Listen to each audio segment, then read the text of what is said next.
Hello everyone, welcome to target entrance exam YouTube channel. आज हम लोग फिर से अपना एक प्रैक्टिस सेट लेकर आए हैं। एक प्रीवियस ईयर पेपर है जिसमें हम इंग्लिश का पार्ट अपना कंप्लीट करेंगे और ये सेट हमारा 17 जैन 2022 का, यानी आपके जस्ट प्रीवियस ईयर पेपर का ही है ये सेट। तो आप जल्दी से अपना चैनल को सब्सक्राइब कर दीजिए और अपने साथियों के साथ इस वीडियो को शेयर भी कर दीजिए ताकि वो भी हमारे साथ जुड़कर अपनी प्रिपरेशन और अच्छी बना सकें। ठीक है, आज हम अपना सेट स्टार्ट करते हैं, लेकिन उससे पहले अगर आपने पुराने पेपर्स जितने भी करवाए गए हैं प्रीवियस ईयर पेपर वो नहीं देखे हैं, उसके सेट्स नहीं देखे हैं, तो जाके जल्दी से वो भी देख लीजिए। आपको प्लेलिस्ट सेक्शन में सीटेट की प्लेलिस्ट मिल जाएगी, वहाँ पे आपको सारी सीटेट की videos related to your exam मिल जाएगी। ठीक है, चलिए आज का अपना प्रैक्टिस सेट स्टार्ट करते हैं। ये हमारा पहला पैराग्राफ है। नंबर 1 है चेन्नई। पहला पैराग्राफ पढ़ते हैं। Chennai is on alert against quack doctors whom officially say wax the city every year during its fever season। तो क्वैक डॉक्टर्स का मतलब जो होते हैं, कहते हैं झूला छाप डॉक्टर जो होते हैं। ठीक है, क्वैक डॉक्टर्स के होते हैं झूला छाप डॉक्टर्स हैं। और दूसरी बात ये है कि whom officially say wax the city every year। से वैक्स का मतलब होता है ट्रबल में डालना। तो जो डॉक्टर्स हैं, से वैक्स का मतलब होता है ट्रबल में डालना। तो जो चेन्नई में बहुत सारे पिछले ईयर्स में जो क्वैक डॉक्टर्स यानी झोला छाप डॉक्टर्स हैं वो बढ़ चुके हैं। और फीवर सीज़न का मतलब जिस टाइम पे हमारे गर्मी सर्दी का मौसम होता है ना, जिस टाइम पे लोगों को फीवर ज़्यादा आता है, फीवर ज़्यादा चल रहा होता है, उस सीज़न में जो ये डॉक्टर्स हैं वो ट्रबल में डालते हैं पेशेंट्स को। ठीक है, the news comes as a reminder of the epidemic of quarky in India. Unqualified, unlicensed practitioners account for a struggling proportions of the city's healthcare workers। तो जो एक न्यूज़ आई थी कि क्वार्की डॉक्टर्स बहुत हो चुके हैं। क्वार्की डॉक्टर्स का मतलब है झोला छाप डॉक्टर्स या अनक्वालिफाइड डॉक्टर्स, जिनके पास कोई डिग्री नहीं होती है लेकिन वो फिर भी डॉक्टर्स होते हैं। तो वहाँ पे अनक्वालिफाइड, अनलाइसेंस प्रैक्टिशनर्स हैं काफ़ी सारे, जो कि हमारी हेल्थ केयर वर्कफोर्स के लिए काफ़ी नुकसानदायक है।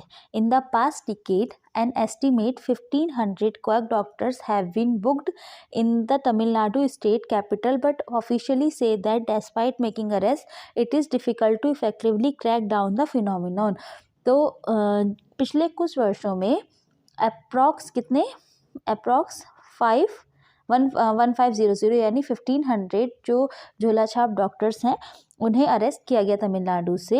एंड ऑफिशियली से और मतलब बताया गया कि 1500 डॉक्टर्स अरेस्ट हुए, लेकिन arrest despite making arrest it is difficult to effectively crack down the phenomenon.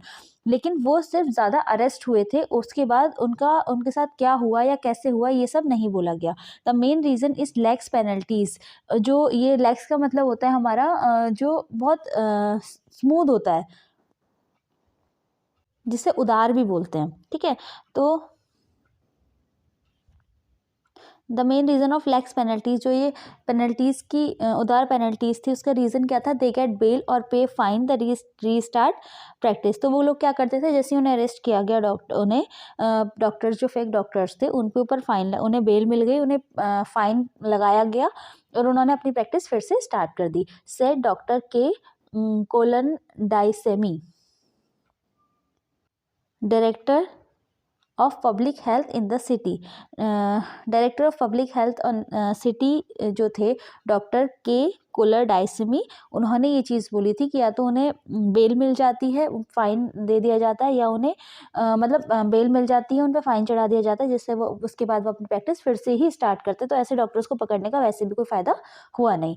The only way to stop this is to book quacks for attempt to murder and murder charges at the Dr. T.N. Ravishankar, former head of the Tamil Nadu chapter of India medical association IMA के जो formal head doctor IMA Tamil Nadu के formal head of Tamil Nadu थे, मतलब है doctor TN Ravishankar. उनका कहना ये है कि सिर्फ ये जो झोला छाप डॉक्टर्स को रोकने का एक ही तरीका है कि उन पे जो है अटैम्प्ट टू मर्डर या अटैम्प्ट टू मर्डर और मर्डर चार्जेस को लगाया जाए। ये नहीं कि बस उन्हें फाइन दे के या बेल दे के जल्दी से छोड़ दिया जाए, ठीक है।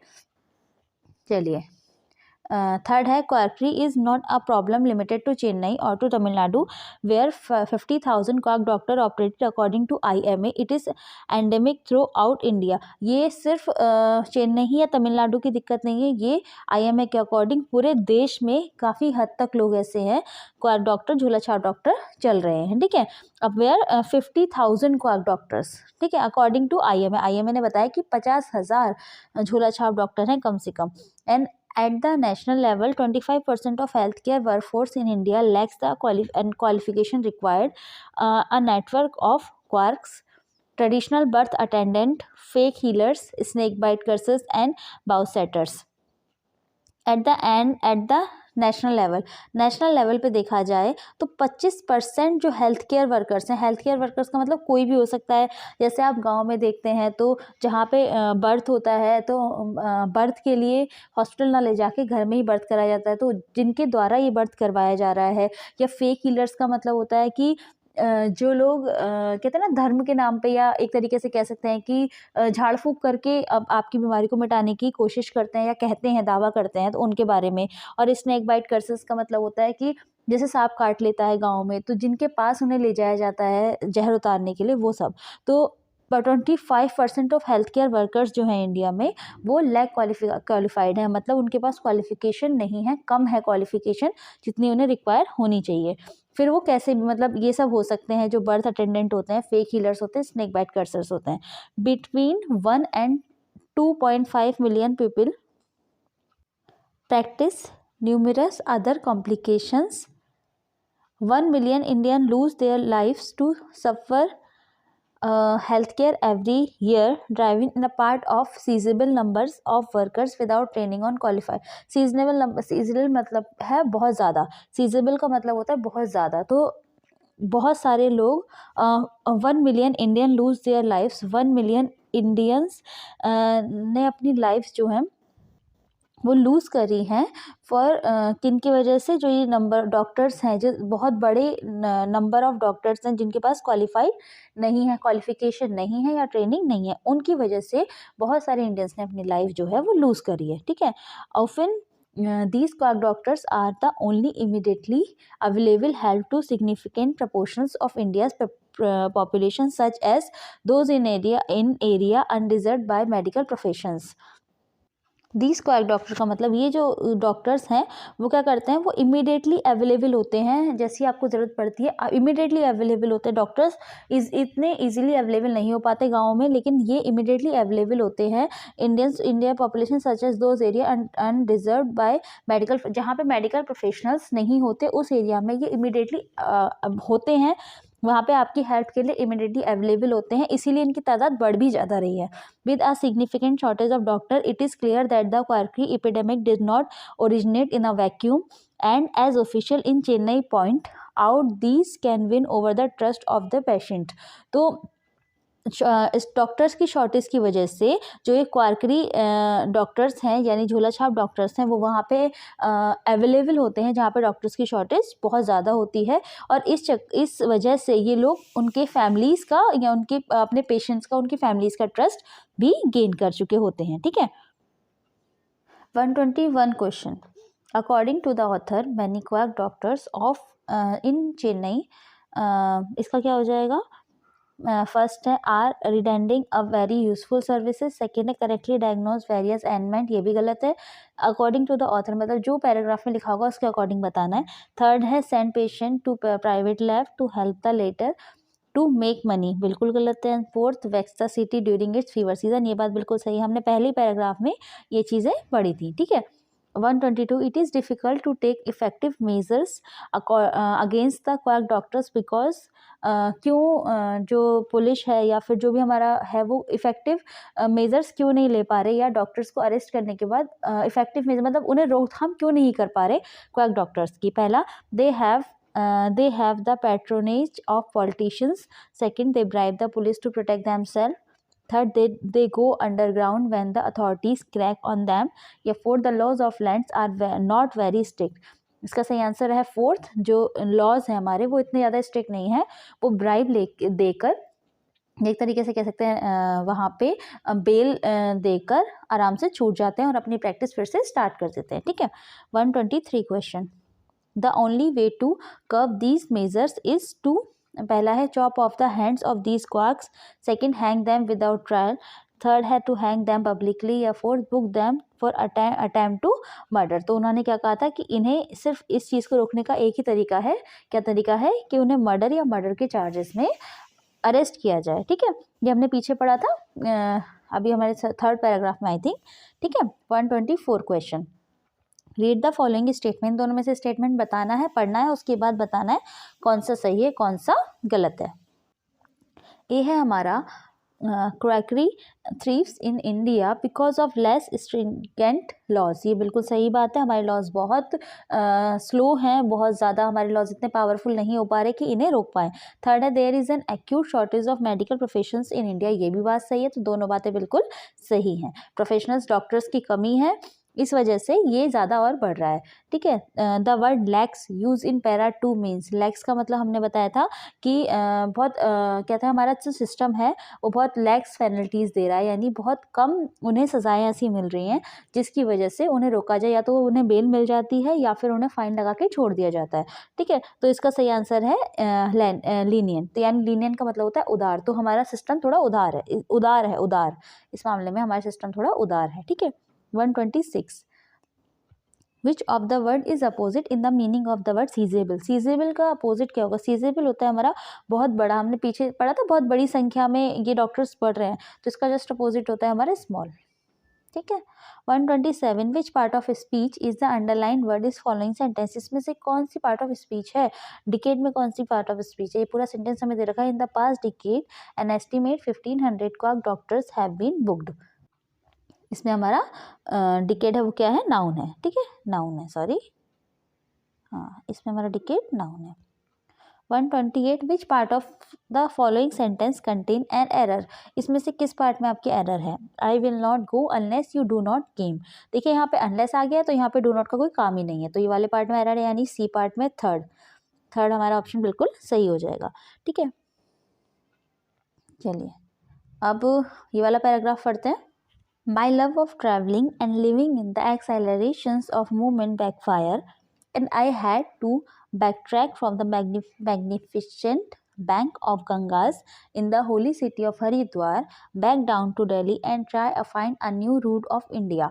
ऑथर के अकॉर्डिंग उनका ट्रैवलिंग के लिए प्यार और उनको जो चीज़ें पसंद थी ट्रैवलिंग में, घूमना फिरना, उसके लिए हरिद्वार जो एक होली सिटी है, पवित्र सिटी हरिद्वार के गंगा के किनारों को छोड़ के बैक डाउन टू दिल्ली, वो दिल्ली आए और उन्होंने एक नई सिटी को, नई रूट ऑफ इंडिया का मतलब है नए रूट ऑफ इंडिया, यानी कि किसी नई जगह इंडिया में जाने का मन बनाया, क्योंकि उन्हें ट्रैवलिंग पसंद थी। ठीक है, arriving into Delhi in afternoon, I scrambled around to find a bite to eat before sunset. जब मैं दिल्ली आया तो फिर मैंने सनडाउन से पहले कुछ खाने की सोची। I found a small restaurant near my hostel, जहाँ मैं रुका था वहाँ पे उसके एक छोटा सा रेस्टोरेंट था उसके पास। But after a few bites of putrid rotten flavoured chicken, I had a bad feeling and left meal unfinished and try get an early night. लेकिन जब हॉस्टल के पास वो गए, उन्होंने चिकन खाया वहाँ पे, थोड़ी सी बाइट खाने के बाद भी, प्यूट्रिड रॉटन मतलब सड़ा हुआ, एक तरीके से रॉटन का मतलब होता है सड़ा हुआ, तो वो चिकन का फ्लेवर सड़े हुए चिकन जैसा था, तो उन्हें अच्छी फीलिंग नहीं आई। I had a bad feeling, उन्हें फीलिंग अच्छी नहीं आई और उन्होंने मील को अनफिनिश छोड़ दिया वैसे ही और वहाँ से चले गए। But it was already too late, जबकि बट ये बहुत लेट हो चुका था। ऑल आई टुक वॉज, और उनकी तबीयत और all I took was a few bite, और उन्होंने थोड़ी सी ही बाइट उसकी ले ली थी। कहने का मतलब है कि आगे जब पैराग्राफ में पढ़ेंगे तो हमें पता लगेगा कि हाँ उनकी तबीयत खराब हो गई थी, इसलिए वो ऐसा कह रहे थे कि ये चीज़ बहुत लेट हो चुकी थी, मतलब छोड़ा खाना उन्हें पहले छोड़ देना चाहिए था और उन्होंने बहुत देर में खाना छोड़ा और कुछ बाइट वो उसकी ले चुके थे चिकन की। The next morning I was up early and headed to the bus stop before sunrise. तो अगले ही दिन वो जल्दी उठे और वो बस स्टॉप पे सनराइज से पहले पहुंच गए। Thankful to the thankful to have a last minute ticket. और अच्छी बात यह है कि उन्हें लास्ट मिनट पे टिकट भी मिल गई ऑन अ लॉन्ग डिस्टेंस बस टू काठमांडू। काठमांडू के लिए बहुत जो है लास्ट टाइम पे उन्हें बस मिल गई, टिकट मिल गया, ठीक है। The dirty, rickety old bus left from a dusky and path, not a bus stop or station in sight। जो बस थी वो बहुत डर्टी थी और रिक्की थी, मतलब ओल्ड बस थी, है ना, थोड़ी सी गंदी भी थी। It was full of up light seats with nowhere to recline and rest for the massive 26-hour journey ahead। तो उनकी 26 घंटे की जर्नी आगे और थी उनके पास, और जो सीट्स थी उसकी वो बहुत अपलाइन थी, मतलब अपलाइन थोड़ा उठी हुई थी, तो वो रेस्ट करने के लिए उसमें कोई ऐसी जगह थी नहीं सीट में, और 26 घंटे की जर्नी आगे थी। It was 8 hours into the long windy journey, जब 8 घंटे ही हुए थे जर्नी को, through lush jungle when the food poisoning took hold। तो उन्हें अचानक से फूड पॉइजनिंग हो गई, क्योंकि उन्होंने सड़ा हुआ चिकन खाया था, तो उन्हें उसके बाद फूड पॉइजनिंग हो गई। Without warning I began violently vomiting mostly in the bag I had but all over myself and my seat.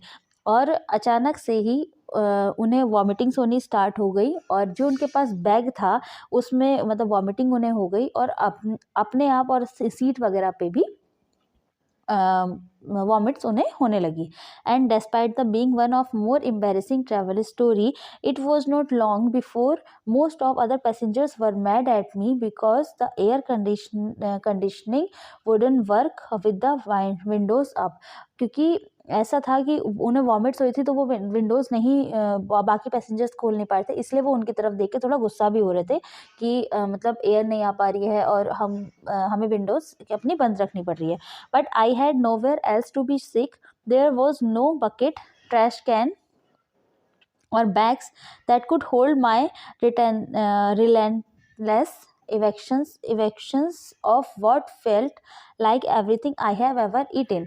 तो लेकिन उनके पास कोई और चारा नहीं था, वो बीमार वहाँ पड़ चुके थे, और जो बस थी देयर वाज नो बकेट, वहाँ पे कोई बकेट नहीं थी या कोई ट्रैश कैन नहीं था और कोई बैग नहीं थे जिसमें उन्हें जितनी भी दिक्कत हो रही थी वो सब जब उन्होंने खाया था उसके बाद उन्हें फूड पॉइजनिंग होकर वॉमिटिंग हुई थी, उसके लिए उनके पास कोई बैग ट्रैश कैन वगैरह कुछ था नहीं। There was only 2 other foreigners on the bus, और उनके वहाँ पे 2 और फॉरेनर्स थे बस में, women who offered me sip of water and medicine. तो उसमें से जो लेडी थी उन्होंने पानी उन्हें दिया और मेडिसिन दी। I was sick strictly and drifting in and out of feverish dream of the next 18 hour until I was able to get in the hospital in Nepal। 18 घंटे नेक्स्ट उन्हें फीवरिश फील हुआ, और उसके बाद उन्हें नेपाल के एक हॉस्पिटल में ले जाया गया। वी पास थ्रू मैग्निफिकेंट, उन्होंने आगे बताया कि we pass through magnificent alleys. हाँ, उन्हें क्या दिखा, उन्हें मतलब नेपाल में ले जाएगा और बाकी उनके बाद उन्हें ठीक लगने लगा, ठीक है। Pass through magnificent alley these the Himalayas I saw fireflies for the first time we pause picturesque town and tiger sanctuaries. तो टाइगर सेंचुरीज का मतलब होता है कि जो यहाँ पे बाघ रहते हैं, जिन्हें हम पहाड़ों में अभ्यारण्य भी कहते हैं ना, बाघ अभ्यारण्य कहते हैं, जहाँ पे मतलब पहाड़ों में काफ़ी जगह बाघ के पॉइंट देखे जाते हैं जहाँ पे बाघ दिखाए जाते होते हैं। और फायरफ्लाइज का होता है जुगनू।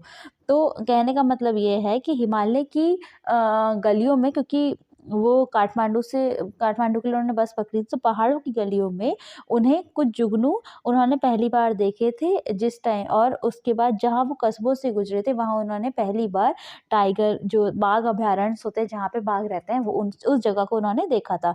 Despite being the sickest I have ever felt in the most inconvenient of location, I was constantly amazed by the beauty of India and the kindness of strangers I meet along the way। मेरे बीमार होने के बावजूद भी मुझे जितने मतलब मैं आश्चर्य हो रहा था ब्यूटी ऑफ इंडिया, जो हमारे इंडिया की ब्यूटी है, हमारे भारत की ब्यूटी उसे देख के, और जो भी स्ट्रेंजर्स मुझे मिले थे उनके, जो वो 2 फॉरेनर्स जिन्होंने दवाई दी थी और पानी दिया था, उनके जब वो मिले थे उनकी काइंडनेस को देख के मैं अमेज हो रहा था। ठीक है, ये हमारा आज का पूरा पैराग्राफ हो गया। ठीक है, अब चलिए हम इसके क्वेश्चंस कंप्लीट कर लेते हैं। The food serve in the narrators was, कैसा था, जो फूड उन्हें सर्व हुआ था वो था रॉटन, है ना, सड़ा हुआ, जिससे उन्हें फूड पॉइजनिंग होगी। Select the option which is not true, इनमें से कौन सा ऑप्शन ट्रू नहीं है। पहला है the author had to experience extreme distress and discomfort while travelling in Kathmandu, Kathmandu से उन्हें बहुत ज़्यादा ट्रैवलिंग करने में दिक्कत आई थी, डिस्कम्फर्ट हुआ था। क्यों? क्योंकि the bus he was travelling in was old and risky, ये बात बिल्कुल सही है। हमें बताना है कौन सी बात इसमें से गलत है। ठीक है, तो इनकी बात बिल्कुल सही है। It was a long journey with no bus stop and station inside, ये भी बात बिल्कुल सही है, हमने पीछे देखा था। The upright bus seat did not allow him to recline, ये भी बात बिल्कुल सही है। His co passengers smelled foul and talk very loudly, ये बात बिल्कुल गलत है। ऐसी कोई बात उसमें नहीं थी कि उनके पैसेंजर्स बहुत तेज बात कर रहे थे, ऐसा कुछ नहीं था। बस ये था कि उनकी सीट वगैरह अच्छी नहीं थी। 131 हाउ डिड द नरेटर्स को passenger react when he begins vomiting violently, जब नरेटर्स जो थे, हमारे ऑथर जो हैं इस कहानी के या इस पैराग्राफ के, उन्हें को पैसेंजर्स उनके रिएक्ट कैसे कर रहे थे जब उन्हें वॉमिट्स हो रही थी। पहला, some of them asked to conductors to drop him the next stop, बिल्कुल नहीं। The conductor offered the narrator a home remedy to help him, बिल्कुल नहीं। Some young passengers offered him their handkerchiefs to the clean himself, बिल्कुल भी नहीं। और fourth है, most of the passengers were mad at the narrator, ये बात बिल्कुल सही है। उनके पैसेंजर्स को अच्छा नहीं लग रहा था क्योंकि विंडो को खोल नहीं पा रहे थे और हवा नहीं आ रही थी, मतलब एयर फ्लो नहीं हो रहा था। ठीक है, 132 विच of the following is most suitable title for the passage, इसमें से कौन सी बात टाइटल बिल्कुल सही है, आपके अकॉर्डिंगली कौन सा होना चाहिए। द रेक्टिव bus and unfriendly people, a nightmarish journey, third है a bus journey in the Himalayas and the painful memories. तो मुझे लगता है कि इसका सही आंसर होना चाहिए थर्ड, आपके अकॉर्डिंगली आपको बताना है। और इसका थर्ड क्यों होना चाहिए, क्योंकि चाहे कैसी ही सिचुएशंस आई, लेकिन एंड में ऑथर ने या नरेटर ने अपनी बातों में ये कहा गया है कि वो जो अमेज थे एंड में, अब वो थे हिमालय की ब्यूटी को देख के, वहाँ के इंडिया की ब्यूटी को देख के। तो आई थिंक इस बस जर्नी इन द हिमालयज इसका सुटेबल टाइटल होगा। ठीक है, 133 which of the following word is similar in the meaning of word magnificent as used in the first paragraph in the passage, है ना। तो magnificent word का सिमिलर मीनिंग हमको बताना है। मैग्निफिसेंट मतलब वर्ड का मतलब जो होता है वो होता है शानदार, तो इसका जो सिमिलर वर्ड होगा वो हमारा स्प्लेंडेड होगा। ठीक है, क्योंकि इसका मतलब क्या होता है, शानदार। मैग्निफिकेंट वर्ड का मतलब क्या होता है, मैग्निफिसेंट वर्ड का मतलब होता है शानदार, तो इसका सही सिमिलर वर्ड होगा हमारा splendid. 134 question, which of the following word is opposite to the meaning of word violently, का अपोजिट क्या होगा। वायलेंटली का मतलब हमारा, वायलेंटली का अपोजिट क्या होगा, वो हमारा वीकली। ठीक है, चलिए 135 question, which part of the following sentence contain an error, इसमें से किस पार्ट में एरर है। He ask his friend when he will return the book borrowed by him, इसमें से किस पार्ट में एरर है। तो ही आस्क्ड हिज फ्रेंड है, तो इसका मतलब यहाँ पे विल, व्हेन ही विल, जो ये वर्ड है व्हेन विल ही, इसकी जगह हो जाएगा ही वुड, तो इसका बी पार्ट में एरर है, यानी फोर्थ पार्ट में एरर है। ये हो जाएगा he asked his friend when he would return the book borrowed by him. ठीक है, 136 question, which one of the following is the best correction technique, इनमें से कौन सी, यहाँ से हमारे पेडागोजी के क्वेश्चंस आ गए, हमारे पैराग्राफ यहाँ पे खत्म होते हैं, है ना। इसके बाद हमारे पेडागोजी के क्वेश्चंस हैं, तो जल्दी आप बता दीजिए which one of the following is the best correction technique. पहला है the learner should be corrected at the moment of speaking, second है correction work should be done as a whole class activity so that no learner will repeat the error, third है learners error need not to be corrected at all, या fourth है teachers do the errors analysis and find pattern and then reteach and clarify the areas of the learners. इसमें से बताइए कौन सी बात सही है कि हमें करेक्शन की कौन सी टेक्निक अपनानी चाहिए। वो अपनानी चाहिए हमें teachers do errors analysis, error को एनालाइज करना चाहिए, उसके बाद find pattern and then reteach and clarify the areas of learner, जो भी उनकी गलती है उन्हें रीटीच करके फिर से सही कर देना चाहिए। ठीक है, 137 question.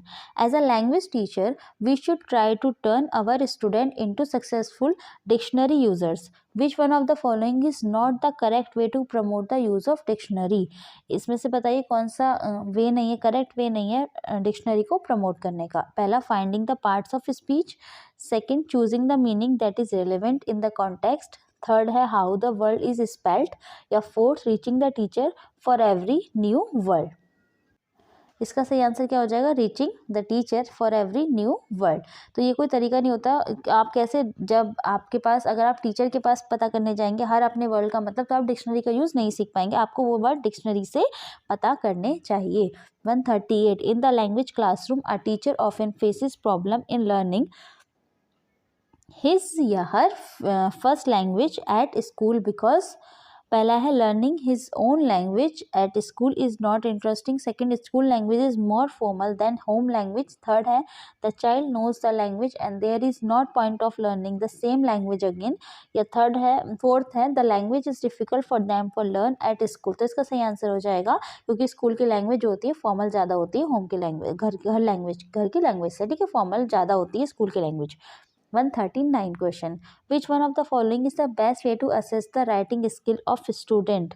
राइटिंग स्किल को असेस करने के लिए इसमें से कौन सी चीज़ सबसे बेस्ट है? तो पहला है answer the question based on the chapter of the textbook. C, dictation.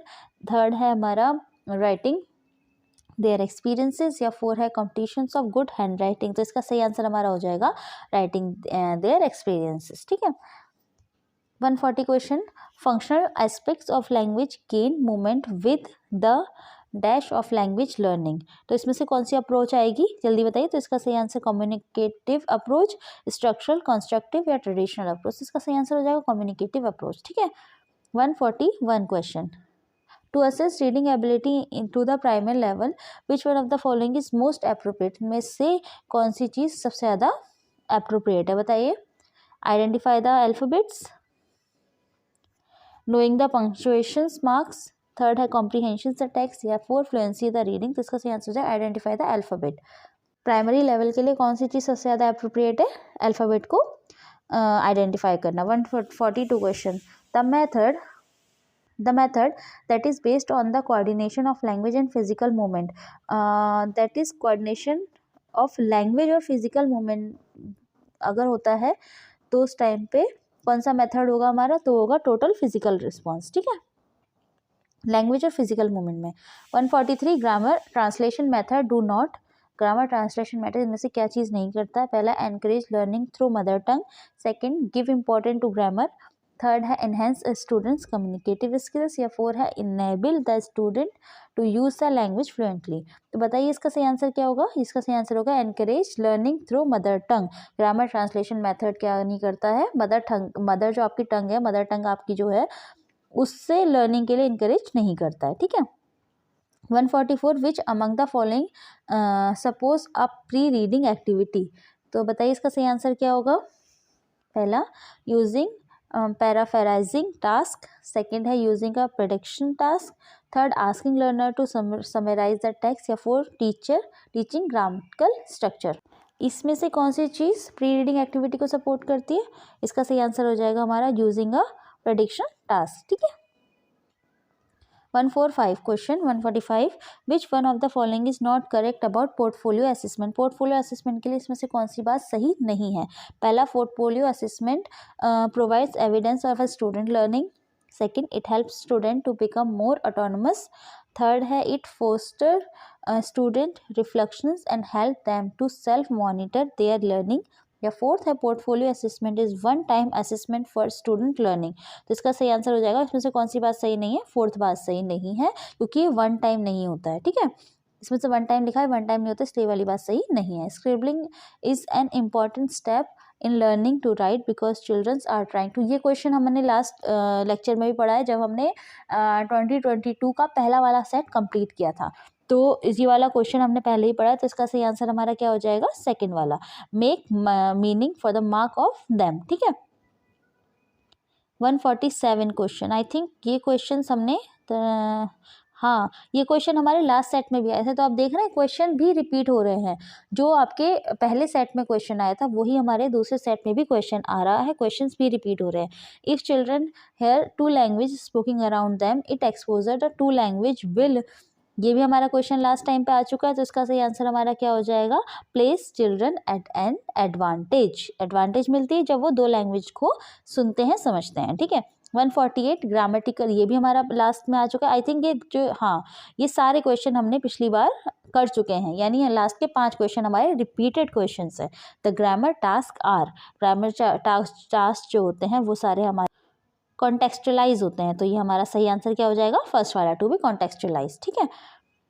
149 which of the following was suggested by Noam Chomsky, Noam Chomsky में से इसमें से कौन सी चीज़ को सजेस्ट किया गया था, तो इसका सही आंसर हमारा हो जाएगा there is an innate human ability to acquire learning. इसमें ये किसने कहा था, नोम चोम्स्की ने। 150 क्वेश्चन, और ये लास्ट के जो हमारे 5 क्वेश्चन थे अप्रॉक्स, ये हमारे पिछले सेट में भी आए हुए थे, तो देखिए क्वेश्चंस भी रिपीट होते हैं, तो आपको ये ज़रूरी नहीं है कि सिर्फ आप प्रीवियस ईयर पेपर्स ही करें, आपके से पहले जो पेपर हो चुका है आपको वो पेपर भी करना है, जिससे कि अगर क्योंकि एक आध क्वेश्चंस भी मायने रखता है और आपके क्वेश्चंस भी ऐसे रिपीट हो रहे हैं। 150 question, are teacher is asking student to write letters of alphabet with the help of their finger in sand tray, sand tray में अपनी फिंगर की हेल्प से अल्फ़ाबेट लिखने के लिए कहते हैं student. Teacher, the objective of this activity का ऑब्जेक्ट क्या है, इस एक्टिविटी का ऑब्जेक्ट क्या है।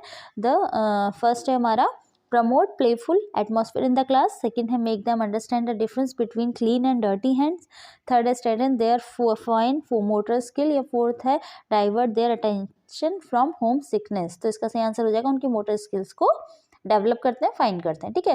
थर्ड इसका सही आंसर हो जाएगा। चलिए आज का हमारा सेट यहीं पे ख़त्म होता है, और अगर आप लोगों ने अपनी प्रिपरेशन में करने के लिए क्लास प्रीवियस ईयर वीडियोस नहीं देखी हैं तो जल्दी से आप देख लीजिए, और जहाँ से भी आप प्रिपेयर करें, देखिए यहाँ पे आपकी प्रैक्टिस करवाई जा रही है, और आप जितने ज़्यादा से ज़्यादा क्वेश्चंस की प्रैक्टिस करेंगे उतना ही आपकी प्रिपरेशन में बहुत ज़्यादा हेल्प होने वाली है।